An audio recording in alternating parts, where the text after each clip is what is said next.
Assalamualaikum warahmatullahi wabarakatuh. Waalaikumsalam warahmatullahi.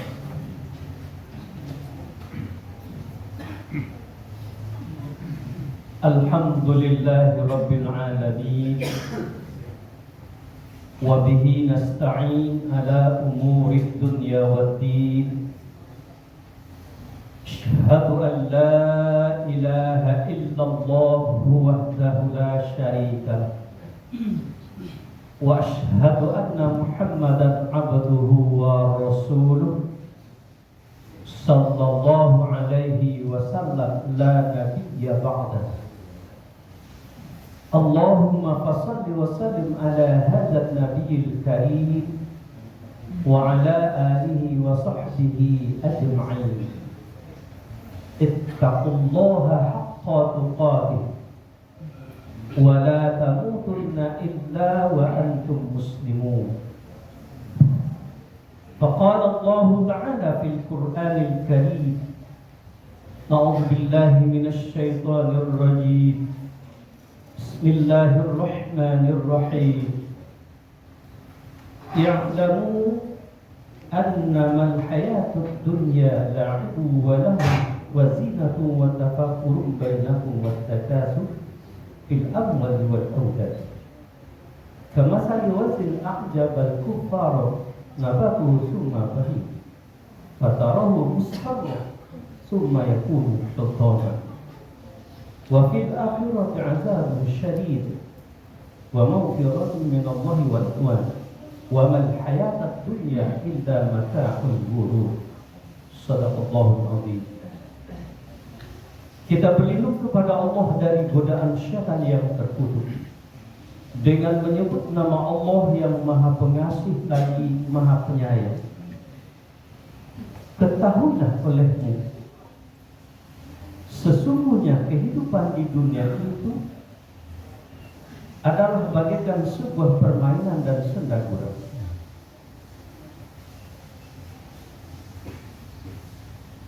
Seperti berbangga-bangga dan berlomba dengan banyaknya harta dan anak.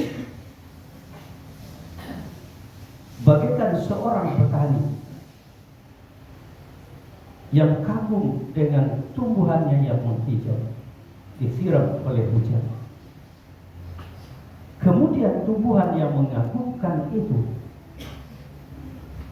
daunnya akan kuning dan akhirnya dia akan hancur. Di akhirat ada azab yang bersangatan dan ada ampunan Allah serta keridhaannya. Tiadalah kehidupan dunia itu melainkan kesenangan yang menipu. Maha benar Allah dengan firman-Nya surah Al-Hadid ayat ke-20. Bapak-bapak, saudara-saudara jamaah Jumat tamu Allah yang berbahagia. Setelah kita memuja dan memuji Allah yang senantiasa berhak kita puja dan puji dalam segala kebesaran dan keagungannya, dibarengi dengan bersolawat untuk Rasulullah, keluarga dan para sahabat. Di awal khutbah ini khatib mengajak dirinya dan kita bersama untuk selalu meningkatkan iman dan takwa kita masing-masing dalam arti yang sebenar-benarnya bertakwa, melaksanakan segala apa yang diperintahkan oleh Allah dan Rasul-Nya, serta meninggalkan segala larangan-larangan. Dengan bekal iman dan takwa itulah kita jalani kehidupan dunia sementara ini dengan sebaik-baiknya. Insya Allah akan kita dapatkan kebahagiaan di akhirat kelak yang abadi. Bapak-bapak, saudara-saudara jamaah Jumat tamu Allah yang berbahagia, berbicara kita masalah rezeki dari Allah, maka ada beberapa hal yang perlu kita pahami secara benar. Pertama, anugerah rezeki dari Allah itu, apapun makhluknya yang ada, itu sudah dijamin oleh Allah. Wa ma min dabbatin fil ard illa 'ala Allahi rizquha. Apapun yang melata di permukaan bumi ini, Allah telah jamin rezekinya. Kemudian khusus manusia, untuk apa kita diberi rezeki dan nikmat oleh Allah? Seperti firman-Nya dalam surah Al-Qasas ayat 77, utamanya adalah untuk kehidupan akhirat di samping untuk kehidupan dunia. Wabtaghi fima ataka Allah darul akhirah wa la tansa nasibaka minad dunya wa ahsin kama ahsanallahu ilaik. Carilah kebahagiaan kampung akhiratmu dengan apa yang telah dianugerahkan Allah kepadanya. Namun jangan lupakan bahagia hidupmu di dunia, dan berbuat baiklah kamu seperti Allah telah berbuat baik atas dirimu. Bapak-bapak, saudara-saudara jamaah Jumat Allah yang berbahagia, seperti apa pandangan Allah dengan harta yang harus kita pahami? Di ujung ayat surah Al-Hadid ayat ke-20 tadi, wa mal hayatad dunya illa mata'ul ghurur. Tiadalah kehidupan di dunia ini yang selalu kita kejar dan kita buru, dan kadang kita tak sempat untuk beribadah kepada Allah karena mencarinya. Itu kata Allah hanya kesenangan yang menyentuh. Mata'ul ghurur.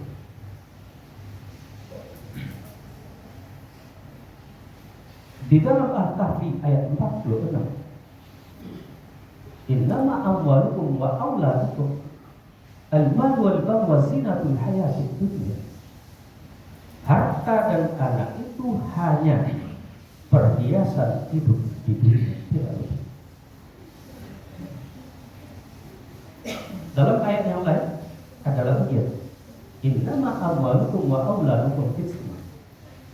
Sesungguhnya harta dan anak itu adalah ujian. Sesungguhnya betapa entengnya, betapa ringannya harusnya pandangan kita terhadap rezeki yang selalu kita buru dan tidak. Dan kalau telah dapat, terkadang kita tak mau mengeluarkan untuk ibadah. Bapak-bapak, saudara-saudara jamaah Jumat tamu Allah yang berbahagia. Lantas, karena kita orang beriman, Allah telah tegaskan bahwa rezeki yang diberikan kepada kita adalah untuk beribadah kepada-Nya, untuk kehidupan akhirat yang utama dengan tidak mengabaikan kehidupan dunia. Sekarang, seperti apakah anggapan dan perbuatan kita masing-masing terhadap rezeki yang diberikan oleh Allah Subhanahu wa ta'ala? Berbeda masing-masing kita, dan kadang tidak seharusnya seperti itu. Nah, oleh sebab itu, di atas rezeki yang diberikan Allah kepada kita, banyak tuntutan yang harus kita berikan. Aqimus shalah wa atuz zakat. Dirikan salat, tunaikan zakat. Apabila harta sampai satu nisab, wajib hukumnya menunaikan zakat. Nah, kalau kita tak sanggup berzakat, mimma razaqnahum, infakkan sebagai rezeki yang telah diberikan Allah kepada kita. Nah, kemudian yang lain,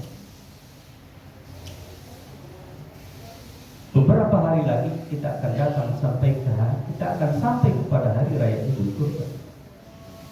Maka pada saat itu kita dituntut pada hari Nahar dan 3 hari Tasyrik untuk menyembelih hewan kurban.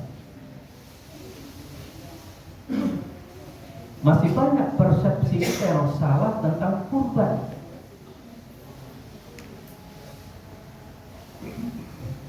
Sehingga kita beralasan itu kan sunat. Satu kan cukup. Dia yang bikin dalilnya sendiri.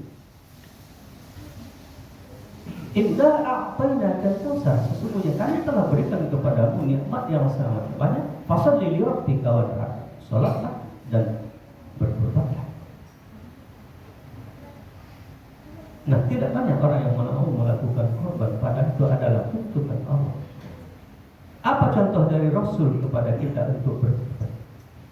Semenjak perintah kurban itu turun, Rasul tak pernah absen untuk menyembelih korban setiap hari raya Idul Adha. Sepaling sedikit kurban yang beliau sembelih waktu musim sangat sulit itu hanya 2 ekor kambing. 1 untuk diri beliau dan 1 untuk keluarga. Dan tidak pernah absen seperti kita. Lantas apakah 1 atau 2 saja dicontohkan oleh Rasul? Satu ketika beliau pernah berkorban 100 ekor unta. Beliau sembelih sendiri 60 ekor dan 40 dibantu oleh Ali bin Abi Thalib. Artinya apa? 1 itu adalah minimal kita berkorban atas tuntutan harta yang kita terima dari Allah. Inilah diantara ibadah sunnah yang ada ancamannya. Mau wajada sa'atan falam yudhaf fala yuqrabanna musallama. Jika kamu sanggup berkorban tapi kamu tak lakukan, maka jangan hampiri tempat sholat kamu. Artinya kita sudah disisikan oleh Rasulullah sebagai itu. Nah, oleh sebab itu rasanya untuk mencari keridhaan Allah. Sebab nanti di akhirat dalam ayat yang kita baca, wa maghfiratun minallah wa ridwan. Di akhirat itu ada ampunan Allah dan keridhaannya. Tetapi ada di akhirat itu ada azabun syadid, azab yang bersamaan. Nah, oleh sebab itu rasanya tidak ada alasan bagi kita yang menerima rezeki dari Allah yang tidak ikut yang berkurban setiap tahun, karena Allah telah berikan nikmat yang sangat banyak kepada kita. Untuk logika sederhana, ini bukan maksud untuk menyindir, tapi untuk berpikir.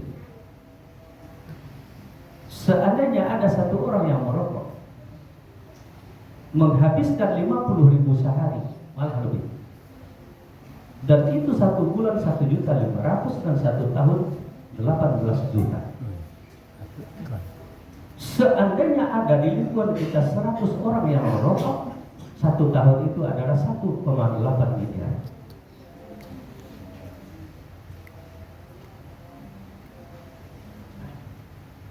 Kalau ada 200 itu 3,6 miliar. Nah, korban di lingkungan kita berapa ekor sapi? Ini logika berpikir saja. Nah, betapa banyak nikmat yang telah kita terima. Terkadang kita tak pergunakan menurut apa yang diinginkan oleh Allah. Padahal kita adalah orang yang sholat. Nah, apa artinya sholat dan munajat kita kepada Allah kalau kita tak mau melakukan apa yang diperintah? Nah, oleh sebab itu, mari kita lakukan tuntutan Allah, terutama atas rezeki yang kita terima. Apakah zakat namanya, apakah infak namanya, dan apakah kurban namanya, dan santunan-santunan lain. Supaya apa? Supaya rezeki itu ada berkahnya untuk kita, dan rezeki itu yang diberikan oleh Allah supaya kita terhindar dari azab yang keras nanti di akhirat, dan semoga kita dapat ampunan dan keridhaannya. Fa'tabiru ya ulil absar ma'ana بالعالمين نحمده ونستعينه ونستغفره ونعوذ بالله من شرور انفسنا ومن سيئات اعمالنا من يهد الله فلا مضل له ومن يضلل فلا هادي له اشهد ان لا اله الا الله وحده لا شريك له واشهد ان محمدا عبده ورسوله لا نبي بعده اتقوا الله حق تقاته ولا تموتن الا وانتم مسلمون فقال الله تعالى في القران الكريم اعوذ billahi minasyaitonir rajim. Bismillahirrahmanirrahim. Inna a'tainaka al-kautsar fasalli li rabbika wanhar inna syani'aka huwal abtar. Inna Allaha wa malaikatahu yusholluna 'alan nabi ya ayyuhalladzina amanu shallu 'alaihi wa sallimu taslima. Allahumma shalli 'ala Muhammad wa 'ala ali Muhammad kama shallaita 'ala Ibrahim wa 'ala ali Ibrahim wa barik 'ala Muhammad wa 'ala ali Muhammad kama barakta 'ala Ibrahim wa 'ala ali Ibrahim fil 'alamin innaka Hamidum Majid. Allahumma ighfir lil muslimina wal muslimin wal mu'minina wal mu'minat al-ahya'i minhum wal-amwat. Allahumma ighfir lana dhunubana wa liwalidayna warhamhuma kama rabbayana shighara. Rabbana taqabbal minna salatana wa qiyamana wa ruku'ana wa sujudana wa du'ana kulla jami'a ibadatina ya arhamar rahimin. Allahumma arina al-haqqa haqqan warzuqna ittiba'ahu wa arina al-batila batilan warzuqna ijtinabah. Rabbana la tu'akhidhna in nasina aw akhtana. Rabbana wa la tahmil 'alaina isran kama hamaltahu 'ala alladhina min qablina. Rabbana wa la tuhammilna ma la taqata lana bihi wa'fu 'anna waghfir lana warhamna anta maulana fansurna 'alal qawmil kafirin. Rabbana zalamna anfusana wa in lam taghfir lana wa tarhamna lanakunanna minal khasirin. Rabbana atina fid dunya hasanatan wa fil akhirati hasanatan wa qina adzabannar. Ibadallah, inna Allaha ya'muru bil 'adli wal ihsani wa ita'i dhil qurba wa yanha 'anil fahsya'i wal munkari wal baghi ya'izukum la'allakum tadhakkarun. Wa la dzikrullahi akbar. Allahu